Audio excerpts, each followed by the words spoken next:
Good evening all of you, welcome to PG mathematics.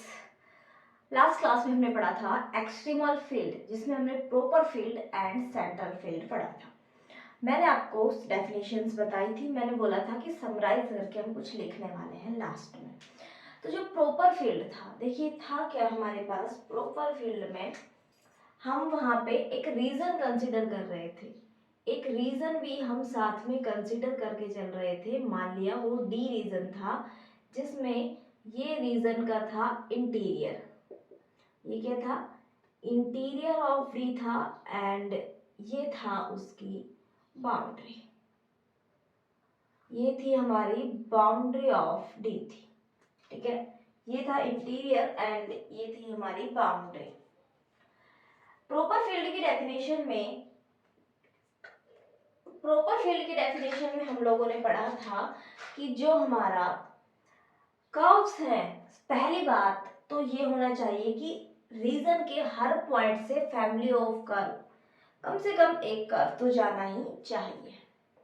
ठीक है, reason के हर point से हमें कर्व पास होना चाहिए। ये तो हमारी दोनों ही प्रॉपर एंड सेंटर दोनों के लिए होता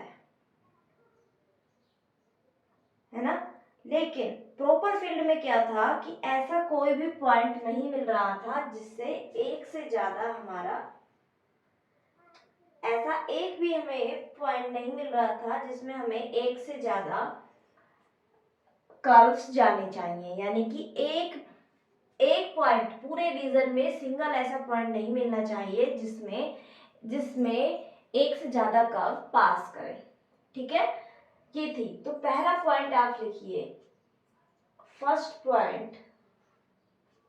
आप फर्स्ट पॉइंट लिखेंगे,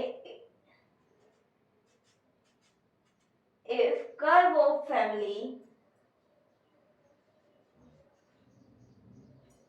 if curves of family does not intersect in D at any point। ठीक है, प्रॉपर फील्ड में क्या था कि रीजन के हर पॉइंट से एक कर्व जाना चाहिए, हर पॉइंट से। लेकिन कोई भी पॉइंट ऐसा नहीं होना चाहिए जिससे एक से ज्यादा हमारे जा रहे हो।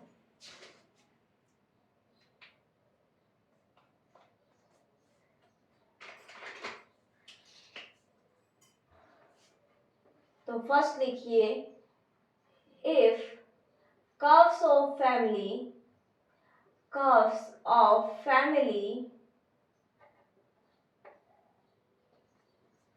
does not intersect do not intersect do not intersect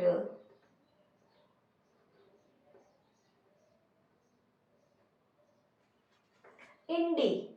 इसका मतलब क्या है कि कोई भी दो कर्व, हमारे फैमिली ऑफ कर्व से कोई भी दो कर्व डी में कहीं भी इंटरसेक्ट नहीं करते हैं। ना तो इंटीरियर में, ना ही बाउंड्री पे। ना ही इंटीरियर में ना ही बाउंड्री पे यदि नहीं कर रहे हैं तो हम क्या कहेंगे, वो कैसा है? Proper field. कैसा है? प्रॉपर फील्ड है। कैसा कर्व है? प्रॉपर फील्ड है वो हमारा। प्रॉपर फील्ड है वो, जो हमारा फील्ड बन रहा है वो प्रॉपर फील्ड है। दूसरी बात, if curve of family does not intersect, यदि जो कर्व्स ऑफ फैमिली है वो इंटीरियर में इंटरसेक्ट ना करें। देखो, if curves of family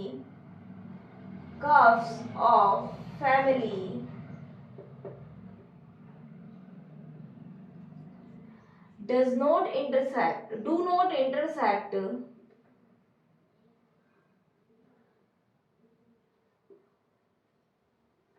in interior of D, यानी कि D के इंटीरियर में हमारे जो कर्व्स हैं वो क्रॉस ना करें, एक दूसरे को कट ना करें, and each curve and each curve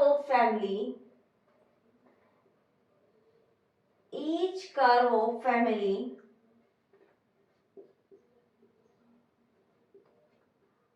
passes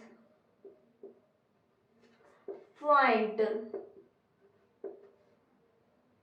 passes through a single point passes through a single point passes through a single point x naught comma y naught. अब जो x naught comma y naught एक ऐसा single point मिलना चाहिए जिससे सभी के सभी कर्व्स फैमिली का एक एक कर्व पास होना चाहिए और ये पॉइंट कहाँ होना चाहिए, बाउंड्री पे, in the boundary of D. हमारे रीजन की बाउंड्री पे एक सिंगल पॉइंट ऐसा मिलना चाहिए जिस पॉइंट से x naught comma y naught मिल रहा है, जिसमें सभी क्रॉस हो रहे हैं और बाकी इंटीरियर में कहीं पे नहीं होना चाहिए इंटरसेक्ट हमारे एक दूसरे से कर्व्स। बाकी हर पॉइंट से तो एक कर्व जाना ही है, वो तो प्रॉपर में भी है एंड सेंटर में भी है। तो ये हमारा क्या कहलाएगा, सेंट्रल फील्ड। कैसा फील्ड कहलाएगा, सेंट्रल फील्ड ये हमारा कहलाने वाला है। थर्ड पॉइंट, ये दोनों नोट करें।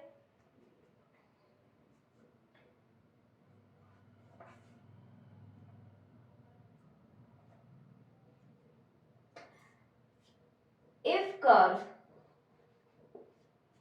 तीसरा लिखिए, if curve intersect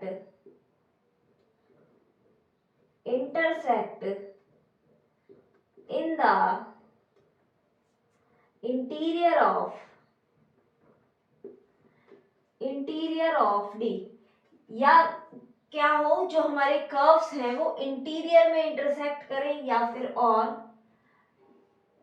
do not intersect या do not intersect in interior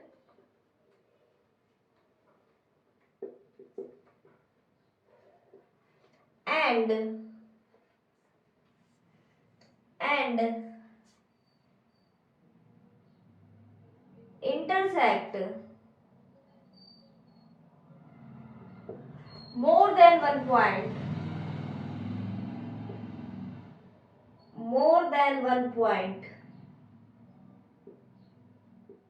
in the boundary,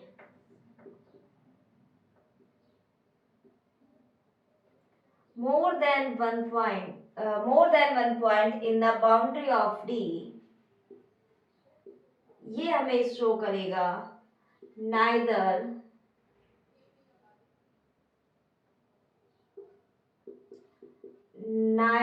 proper nor central। या तो इंटीरियर में इंटरसेक्ट हो जाएं, यदि इंटीरियर में इंटरसेक्ट हो रहे हैं इसका मतलब ना तो वहां पे हमें प्रॉपर फील्ड मिल रहा है ना हमें सेंटर फील्ड मिल रहा है। दूसरी बात, यदि इंटीरियर में इंटरसेक्ट नहीं कर रहे हैं लेकिन बाउंड्री पे मोर देन वन पॉइंट पे इंटरसेक्ट हो रहे हैं तो हम कहेंगे नाइदर प्रॉपर नॉर सेंटर। तो ये तीन बातें हो गई, ठीक है। इन्हें आप याद रखेंगे ताकि आपको प्रॉपर एंड सेंट्रल की डेफिनेशंस में अलग अलग समझ में आए, कंफ्यूजन ना हो कि हमें एक दूसरे में मिक्स हो रही है। जैसे एक क्वेश्चन है, चलो एक क्वेश्चन कर लेते हैं एग्जाम्पल, शायद आया हुआ ही है, ये PYQ है किसी एग्जाम का जहां तक नेट का है पर मैं श्योर नहीं हूं। हमें गिवन है I of yx 0 से a y dash square minus y square dx, y at 0 पे वैल्यू 0 है एंड y एट a पे वैल्यू भी 0 है, ठीक है। ये PIQ ही है पर मुझे ध्यान नहीं है कि मतलब किस एग्जाम का है। तो इसके ऑप्शंस कुछ इस तरह से हैं कि जो इसके एक्सट्रीमल्स हैं, सेट ऑफ एक्सट्रीमल या फैमिली ऑफ कर्व्स हैं एक्सट्रीमल्स, फैमिली ऑफ एक्सट्रीमल्स हैं, वो सेंट्रल फील्ड करते हैं। चलो मैं लिख देती हूँ, फॉर्म सेंट्रल फील्ड इफ ए के ऊपर कंडीशंस पूछी गई हैं, देन अच्छे से समझ आएगा। Number first, the set of extremals forms central field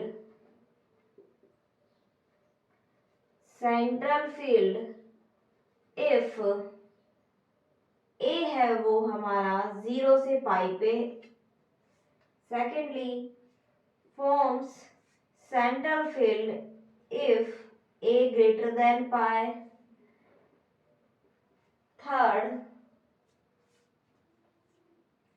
set of extremals forms proper field if a greater than pi। and fourth, forms proper field if a less than pi। आया हुआ question है ये हमारा exam में, तो इसे solve करें। एक बार सोल्व करें, सेट ऑफ एक्सट्रीमल्स निकालें कि सेट ऑफ एक्सट्रीमल्स हम कैसे निकालेंगे, है ना। सेट ऑफ एक्सट्रीमल्स पे के लिए सोल्व करें।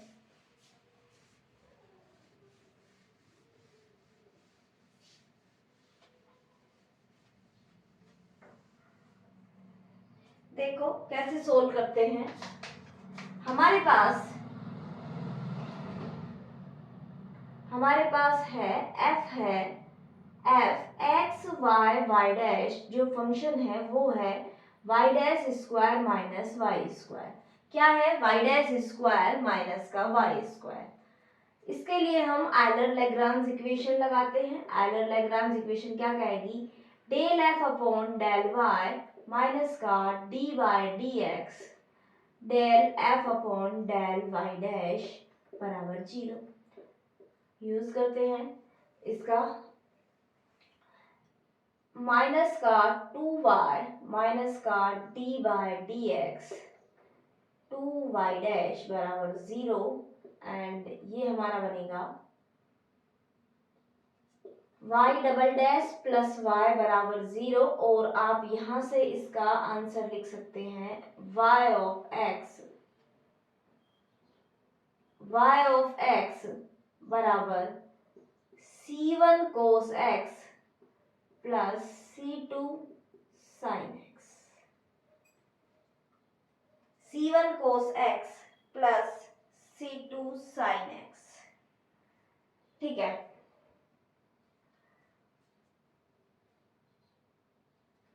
अब हम कंडीशंस लगाते हैं। y एट 0 पे 0, y एट 0 पे हमें वैल्यू दी गई है 0, तो y एट 0 पे 0 यहाँ पुट करते हैं। 0 बराबर c1 प्लस 0, यहाँ से आया हमारा c1 बराबर 0 एंड y ऑफ a बराबर 0 जब दिया है तो 0 बराबर c1, ये वाली टर्म तो हमारी 0 ही हो गई, ये बच गया c2 sin a। क्या बच गया? c2 sin a। तो इसका मतलब या तो c2 0 या फिर sin a हमारा क्या है? 0। या तो c2 0 या फिर sin a 0, कुछ इस टाइप से। कुल मिला के देखो, यदि हम c2 को 0 कर देते हैं, यदि c2 को 0 कर देते हैं तो हमारे पास सिर्फ एक सॉल्यूशन बचेगा y बराबर 0। तो हमें एक्सट्रीमल्स तो मिलेंगे नहीं, जो हमें फील्ड सेट ऑफ एक्सट्रीमल्स नहीं मिलेंगे तो वो फील्ड जैसे फॉर्म कराएंगे। तो इसका मतलब जो हमारे ऑप्शंस हैं इसमें कुछ ना कुछ तो आपका फॉर्म हो रहा ही होगा, या तो प्रॉपर या सेंटर फील्ड, दोनों में से कुछ तो हो ही रहा होगा, क्योंकि ऐसा तो कोई ऑप्शन है नहीं कि सेट ऑफ एक्सट्रीमल ही नहीं मिल रहे हैं या नन ऑफ दीज, ऐसा कोई ऑप्शन नहीं है। अब आप देख सकते हैं कि भाई यदि c2 0 हो रहा है, यदि c2 0 होता है तो y ऑफ x बराबर 0, ये सॉल्यूशन मिलता है। ये हमारा सेट ऑफ एक्सट्रीमल्स नहीं है, क्यों, ये तो एक सिंगल मिल गया, हमें तो सेट चाहिए पूरा एक्सट्रीमल्स का जो फील्ड बनाए। तो ये हम पॉसिबल ना लेके हम ये लेते हैं कि साइन ऑफ ए जीरो होगा, साइन ए पे जीरो होने वाला है, ये हो सकता है दूसरी बात। ठीक है, तो यहां से हो सकता है साइन ए की कुछ ऐसी वैल्यूज आ रही हो तो ये जीरो हो सकता है, तो ये कंडीशंस अलग बात होगी। अब हमें मिल गया, हमारे हमें जो हमारा आंसर मिला वो हमने कंक्लूड किया कि C2 तो क्या है, नॉन जीरो है, और C2 साइन एक्स हमारा एक्सट्रीमल मिल रहा है। C2 साइन एक्स बनाओ दिखा, जैसे हम कर रहे थे जीरो, और इसने सारी चीजें पाई को लेके पूछी है, ये हो गया पाई। अब C2 की वैल्यू चेंज करते जाएंगे, होता जाएगा sine zero zero sine by zero, और ये 1 तक जाएगा जब पाई बाय 2 होगा। बाकी C2 की वैल्यू से और आगे भी जा सकता है, ऐसे C2 की वैल्यू बड़ी करेंगे तो ये 1 से बड़ा, छोटी करेंगे 1 से तो 1 से छोटा, कुछ इस तरह से सेट क्या मिल रहा है हमें, सेट ऑफ एक्सट्रीमल्स ये मिलते जा रहे हैं। चलो ठीक है, अब आप देख सकते हैं कि एक पॉइंट है जीरो जिसपे सारे सेट ऑफ एक्सट्रीमल्स क्या कर रहे हैं, कट कर रहे हैं, एक है पाई, दो पॉइंट है। यदि हमारे सेट ऑफ एक्सट्रीमल्स या कर्व्स, दो कर्व्स भी क्या कर जाएं क्रॉस, तो प्रॉपर फील्ड तो नहीं हो सकता, क्योंकि जीरो हमारा जीरो तो है, जीरो से ए है, ए तो हमें नहीं पता कि पाई से छोटा है पाई से बड़ा है क्या है, ए का हमें नहीं पता, लेकिन जीरो तो है कंफर्म। जब हमारा जीरो ऐसा पॉइंट मिल रहा है जहां पे कट कर रहे हैं और ये हमारा रीजन है, तो इसका मतलब प्रॉपर फील्ड तो नहीं होगा। Third and fourth option are wrong. अब बात करते हैं सेंट्रल फील्ड की। सेंट्रल फील्ड की कंडीशन क्या है, देखो सेकंड ऑप्शन देखो, यदि a ग्रेटर देन पाई है, यदि हमारा a यहां कहीं होगा तो ये कुछ इस तरह से और बनेगा आगे, जो भी, तो इस रीजन में जीरो से दो पॉइंट्स यदि हमें मोर देन 1 पॉइंट्स मिला तो सेंट्रल फील्ड भी नहीं होगा। मोर देन 1 पॉइंट्स मिले जहां पे हमारे सेट ऑफ एक्सट्रीमल्स या कर्व्स क्या कर रहे हैं, इंटरसेक्ट कर रहे हैं, तो इसका मतलब ये सेंट्रल फील्ड फॉर्म नहीं करेगा। जब हमारा पाई पाई से छोटा होगा ए, चाहे यहां हो ए, कोई दिक्कत नहीं है, यदि ए यहां भी हुआ तो, क्यों, हमें अब ये वाला रीजन हट गया, रीजन सिर्फ इतना है, तो सिंगल पॉइंट ऐसा मिल रहा है और हर पॉइंट से एक कर्व, केवल और केवल एक कर्व जा रहा है, तो सेंट्रल फील्ड ये फॉर्म करेगा यदि हमारा ए जीरो से पाई के बीच में हो। क्या हो गया, जीरो से पाई के बीच में हो तो ये हमारा सेंट्रल फील्ड फॉर्म करने वाला होता है। तो आप इस तरह से डील करेंगे क्वेश्चन के साथ, ठीक है, तो आपको इस तरह से डील करना है।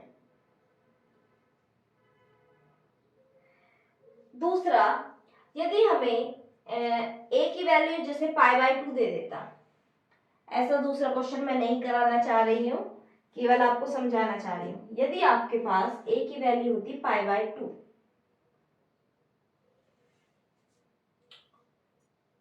ए की वैल्यू होती pi by 2 and pi by 2 पे वैल्यू, मैं सिर्फ आपको समझाना चाह रही हूँ कुछ, पाई बाय 2 पे वैल्यू है 1, ऑब्वियसली देखो यहां तक हम आ गए, पाई बाय 2 यहां तक हम आ गए, पाई बाय 2 पे 1 है तो साइन पाई बाय 2 1 होगा, तो C2 बराबर हमारा क्या हो जाएगा 1, तो हमारा एक्सट्रीमल अब आपको मिल जाएगा y बराबर साइन एक्स। अब हमारे पास एक्सट्रीमल एक फिक्स कर्व आ गया। अब वो आपसे ये नहीं पूछेगा कि वो सेंट्रल फील्ड फॉर्म कर रहा है, प्रॉपर फील्ड क्या फॉर्म कर रहा है, ये नहीं पूछेगा। अब वो पूछेगा वो किस फील्ड में लाई कर रहा है, वो ये पूछेगा जो हमें एक्सट्रीमल मिला है, एक्सट्रीमाइज कर्व मिला है, ये किस फील्ड में लाई कर रहा है। तो अब आप साइन एक्स कैसा होगा, जीरो से जाके इस तरह से बनेगा। अब आपको पता है ये केवल यहां तक है हमारा ग्राफ, अब ठीक है, अब ये हमारा केवल यहां तक है, तब आप इसे देख के बताएंगे कि आपने बनाया, आपको C2 की वैल्यू 1 मिली, 1 ना होती तो कुछ इस टाइप से बनते, तो ये खुद तो सेट फॉर्म नहीं करेगा, क्योंकि ये सिंगल एक्सट्रीमल है, सेट ऑफ एक्सट्रीमल नहीं है, लेकिन वो आपसे पूछेगा ये किस में लाई कर रहा है, तो आप कहेंगे extremal lie in central field. इस तरह के क्वेश्चन भी पूछे जाते हैं, ठीक है, इस तरह के क्वेश्चन भी पूछे जाते हैं, वो भी आपको करने हैं। तो आप नेट वगैरह में जो आए हुए क्वेश्चंस हैं उन पे एक बार ध्यान रखें। यदि ये देखो 0 से शुरू ना होकर ये π/4 से शुरू होता, और मान लो एक्सट्रीमल हमारा लग के जो भी हमारा हमें करना था निकल के लास्ट में एक्सट्रीमल ये आता, यदि ये 0 से π/4 से π/2 होता, अब हमारा π/4 कुछ यहाँ होता, π/4 यहाँ होता, अब हमारा रीजन ये होता, तो इस रीजन में ये केवल इसी ये रीजन की बात करें तो इस रीजन में क्या बन रहा है, प्रॉपर फील्ड। तो हम कहते हैं कि ये एक्सट्रीमल है वो प्रॉपर फील्ड में लाई कर रहा है, तो आपको क्वेश्चन के अकॉर्डिंग चेक करना पड़ेगा, ठीक है। तो आप ये नोट करें। फिर हम एक नई कंडीशन पे बात करते हैं जिसका नाम है जैकोबी कंडीशन। तो अब हम बात करते हैं जैकोबी कंडीशन की। देखो अभी जो हमने एग्जांपल्स किए उन एग्जांपल्स में अभी क्या देखा कि वो किस एक्सट्रीमल फील्ड में लाई कर रहा है, ये हमें देखना है कि वो किस एक्सट्रीमल फील्ड में लाई कर रहा है या कौन सा एक्सट्रीमल फील्ड है वो फॉर्म कर रहा है, इसके बारे में हमें बात करनी है। तो इसका मतलब क्या हो सकता है कि देखिए अब हमारे पास हर बार हम चेक तो करेंगे नहीं, ऐसा आएगा तो हम भाई किसी ना किसी फील्ड, यदि आपसे प्रॉपर पूछ ले कि भाई किस फील्ड में है, प्रॉपर फील्ड में है या सेंट्रल फील्ड में है, तो आप चेक ही करना पड़ेगा। यदि केवल ये पूछा जाए कि वो किसी फील्ड में लाई करता है या नहीं करता, तो उसके लिए कंडीशन आती है जैकोबी कंडीशन। ये हमें बताएगी कि हमारा जो एक्सट्रीमल है, जो हमने एक्सट्रीमल फाइंड आउट किया है, वो एक्सट्रीमल किसी एक एक्सट्रीमल फील्ड में, सम एक्सट्रीमल फील्ड में लाई कर रहा है या नहीं कर रहा है हमारे उस रीजन में, है ना। तो लिखिए, आप हेडिंग डालिए Jacobi condition for an extremal to lie in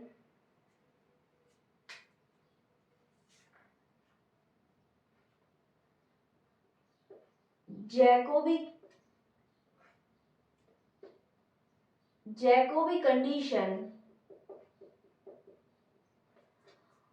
for extremal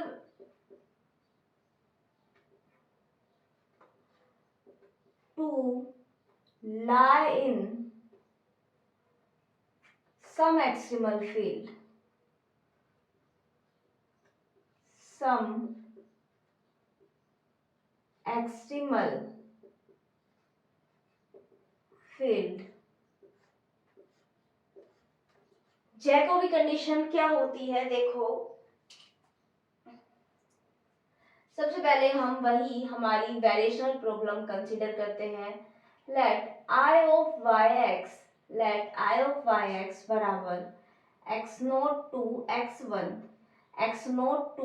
one f of x y dash d x y at x naught y at x one बराबर 5। Be a variational problem, be a variational problem,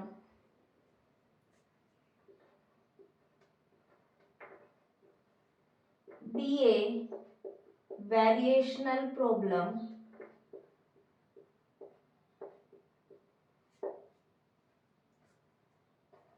y of x be an extremal। यदि ये हमारी इस problem को हम equation number 1 बोल दें and y बराबर y of x be a extremal, be a extremal of variational problem 1, then the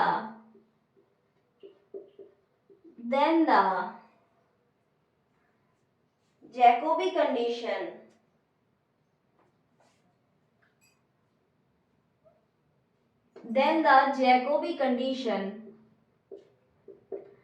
then the Jacobi condition for extremal to lie in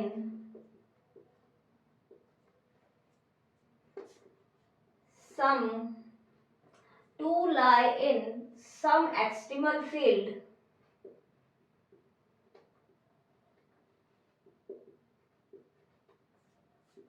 is क्या होती है वो कंडीशन। ये जो कंडीशन है वो हमें बताएगी कि जो हमने एक्सट्रीमल फाउंड आउट किया है वो हमारा एक्सट्रीमल किसी एक्सट्रीमल फील्ड में लाई करता है या नहीं करता।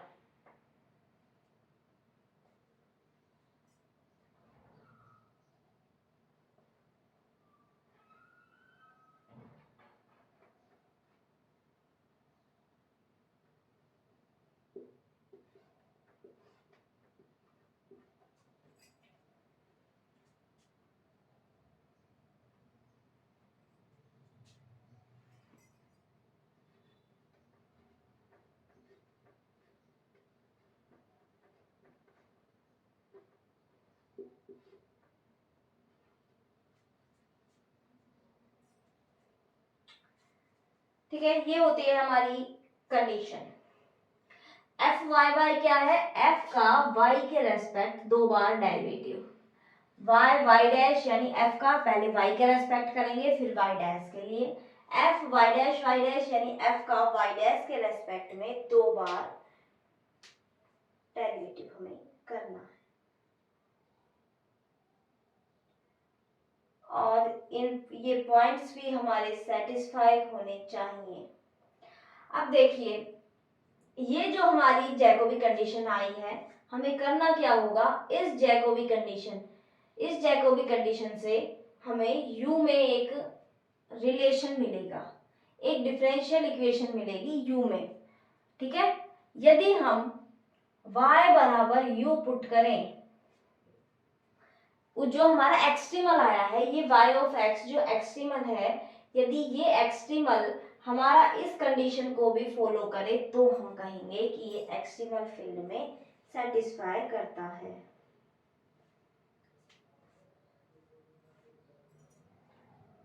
सो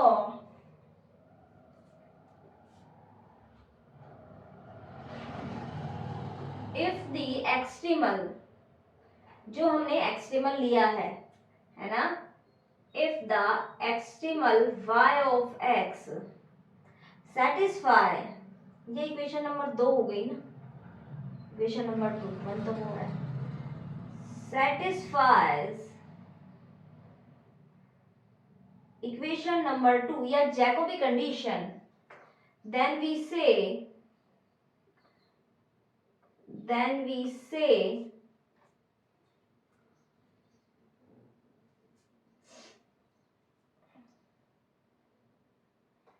the extremal y of x lies in some extremal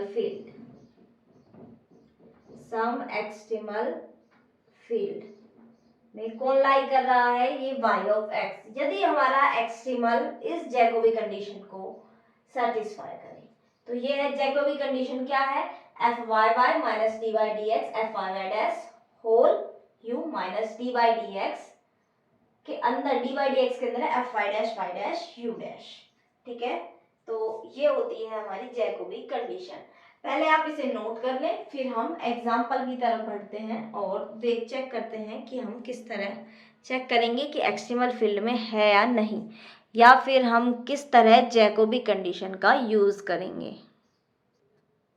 तो हम लोग एग्जाम्पल करते हैं। अभी हमने एक क्वेश्चन किया था, एग्जाम्पल किया था, उस एग्जाम्पल में क्या था कि आई ऑफ वाई ऑफ एक्स बराबर 0 से पाई था, हम पाई बाय 2 लेते हैं। पाई बाय 2 वाला भी मैंने आपको बताया था, वो भी सेंटर फील्ड बना रहा था, है ना, हाँ शायद सेंटर फील्ड, हाँ। तो क्या था, y dash square minus y square and d x y at 0 पे 0 एंड वाई एट π/2 हमें मिल रहा था 1। और ये आप सोल्व करके y ऑफ x, हमने एलर लैग्रांज देखा ही, ये पॉइंट्स लगाए, y ऑफ x बराबर sin x हमारे पास आ गया था। ये क्या है हमारा एक्सट्रीमल, ठीक है। अब मुझे चेक करना है ये किसी सेंट्रल फील्ड में, सॉरी सेंट्रल फील्ड नहीं, किसी भी एक्सट्रीमल फील्ड में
कैसे कैसे होगा उस सब के बारे में हम नेक्स्ट क्लास में पढ़ेंगे। पहले एक एग्जांपल आज की क्लास में और करते हैं, फिर आज की क्लास को हम फिनिश करेंगे।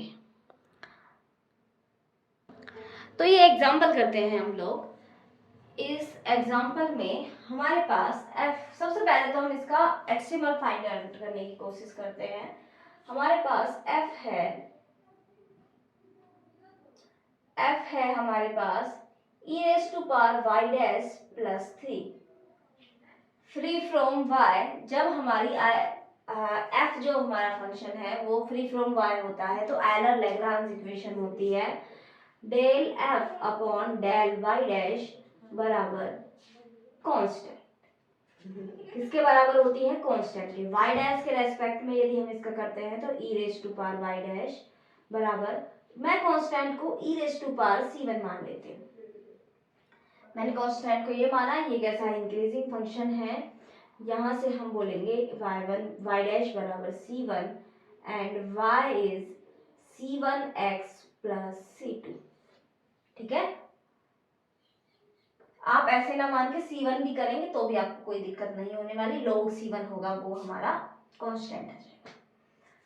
ठीक है, अब हम इन्हें पुट करते हैं y एट 0 0, y एट 0 0 होगा तो यहाँ से हो जाएगा C2 बराबर 0, तो y हो गया C1x, y एट 2 बराबर 1 तो यहाँ से हो गया C1 बराबर हाफ, तो हमारे पास आया y ऑफ x बराबर x बाय 2। ये हमारा एक्सट्रीमल आया। अब हमें देखना है कि ये किसी एक्सट्रीमल फील्ड में लाई करता है या नहीं करता है। तो ये चेक करने के लिए हम लोग क्या चेक करेंगे? Jacobi condition. जैकोबी कंडीशन क्या होगी? एफ वाई वाई माइनस का d by d x f y y dash u minus का d by d x f y dash u dash बराबर 0। आप ध्यान रखें ब्रैकेट कहाँ लगेगा, u को अंदर ना ले लें, यहाँ पे u डैश को बाहर ना कर दे गलती से। तो f हमारा ये था, तो हम क्या करेंगे? एफ वाई 0, तो एफ वाई बराबर भी 0 एंड एफ वाई डैश भी 0 आ रहा है। हमारे पास बचेगा एफ वाई डैश, तो क्या होगा? E raise to power y dash, फिर एफ वाई डैश भी e raise to power y dash. तो हमें सिर्फ ये चाहिए, तो ये हो गया 0 माइनस 0 यू माइनस का d by d x e raise to power y dash u dash बराबर 0, यानी कि मेरे पास होना चाहिए d by d x e raise to power y dash u dash बराबर 0, ये आना चाहिए। हम y क्या है हमारे पास? y है x बाई 2, तो यहाँ से हमारा u डैश भी क्या होगा? 1 बाई 2 एंड y डैश तो है ही 1 बाई 2। इसमें पुट करते हैं d by d x e raise to power half into half, पूरा कांस्टेंट बन रहा है, इसका डेरिवेटिव तो 0 होना ही है, तो जैकोबी कंडीशन हमारी सेटिस्फाई होती है। तो इसका मतलब जो हमारा एक्सट्रीमल है yx बराबर x बाई 2, ये किसी ना किसी एक्सट्रीमल फील्ड में लाई करेगा। थोड़ा कॉम्प्लिकेटेड सा दिख रहा था पर था नहीं, है ना? तो आपको बाकी हमारा जो एक्सट्रीमल आ रहा है, जो फाइनल, एक बार आप चेक करें, वापस क्रॉस चेक, इन्हें भी सेटिस्फाई करना चाहिए, ये इन्हें सेटिस्फाई कर रहा है, साथ के साथ जैकोबी कंडीशंस को सेटिस्फाई करे, तो फिर हम कहेंगे कि ये हमारा जो एक्सट्रीमल है ये हमारा किसी फील्ड में लाई करेगा। तो आज के लिए इतना ही। Okay, bye bye, thank you. Next class में पढ़ेंगे sufficient condition for maxima and minima. ठीक है, तो शेयर कर देना दोस्तों के साथ एंड टेलीग्राम ज्वाइन कर लेना। Okay, bye bye, thank you.